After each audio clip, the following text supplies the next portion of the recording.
নমস্কার বন্ধুরা, সকলকে আমার চ্যানেলে স্বাগত। আজকে অর্থাৎ 22শে এপ্রিল 2025 মঙ্গলবারের দিন রাজ্যের সমস্ত ধরনের রাজ্য সরকারি কর্মচারীদের পাশাপাশি সমস্ত ধরনের পেনশনার এবং ফ্যামিলি পেনশনারদের বহু প্রতীক্ষিত ডিএ মামলাটি সুপ্রিম কোর্টে শুনানির জন্য ওঠার কথা ছিল। আজকে সুপ্রিম কোর্টে এই মামলার শুনানিতে কি হলো, বিচারপতিরা কি বললেন এই মামলাটি সম্পর্কে, বা সরকার পক্ষের আইনজীবীরা বা যে সমস্ত সংগঠনের আইনজীবীরা ছিলেন তারা কি বললেন, সকল কিছু আজকের ভিডিওতে বিস্তারিতভাবে আলোচনা করব। ভিডিওটি ডিএ মামলা নিয়ে অত্যন্ত গুরুত্বপূর্ণ, তাই প্রথম থেকে শেষ পর্যন্ত অবশ্যই ধৈর্য সহকারে দেখবেন এবং ভালো লেগে থাকলে অবশ্যই একটি লাইক করবেন এবং সকলের সঙ্গে শেয়ার করবেন। আর সেই সাথে এই চ্যানেলে যদি প্রথমবার হয়ে থাকেন এই রকমের ইনফরমেটিভ ভিডিও আরও দেখার জন্য যারা এখনও পর্যন্ত এই চ্যানেলটিকে সাবস্ক্রাইব করেননি তারা অবশ্যই চ্যানেলটিকে সাবস্ক্রাইব করে নিতে ভুলবেন না। তাহলে চলুন আজকে হিয়ারিংয়ে কী হলো সেই ব্যাপারে আমরা বিস্তারিত জেনে নিই।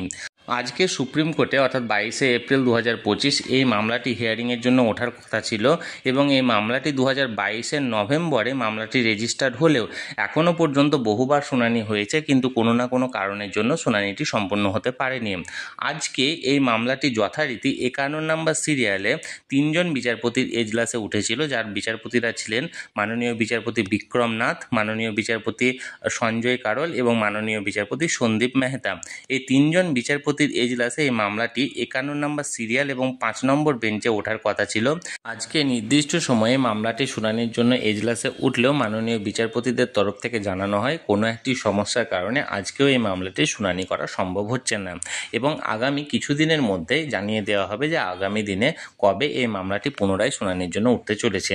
অর্থাৎ এর আগে যে সমস্ত হিয়ারিংয়ে হয়েছিল যে মামলাটিকে পিছিয়ে দেওয়া হয়েছিল, সেই রকমই কোনো একটি কারণের জন্য আজকেও এই মামলাটি শুনানি সম্ভব হলো না এবং আগামী কিছুদিনের মধ্যে আবার পুনরায় ডেট দেওয়া হবে। তাহলে বন্ধুরা, আজকে রাজ্য সরকারি কর্মচারী এবং পেনশনারদের বহু প্রতীক্ষিত ডিএ মামলাটি সুপ্রিম কোর্টে শুনানির জন্য ওঠার কথা ছিল এবং শুনানিতে নির্দিষ্ট সময়ে উঠেছিল এবং এই শুনানিতে কি হলো তাই নিয়ে আজকের ভিডিওর মাধ্যমে আমি আপনাদেরকে বিস্তারিত জানানোর চেষ্টা করলাম।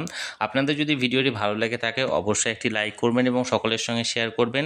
আর সেই সাথে এই চ্যানেলে যদি প্রথমবার হয়ে থাকেন এই রকমের ইনফরমেটিভ ভিডিও আরও দেখার জন্য যারা এখনও পর্যন্ত চ্যানেলটিকে সাবস্ক্রাইব করেননি তারা অবশ্যই চ্যানেলটিকে সাবস্ক্রাইব করে রাখতে ভুলবেন না। ধন্যবাদ, দেখা হচ্ছে পরের ভিডিওতে।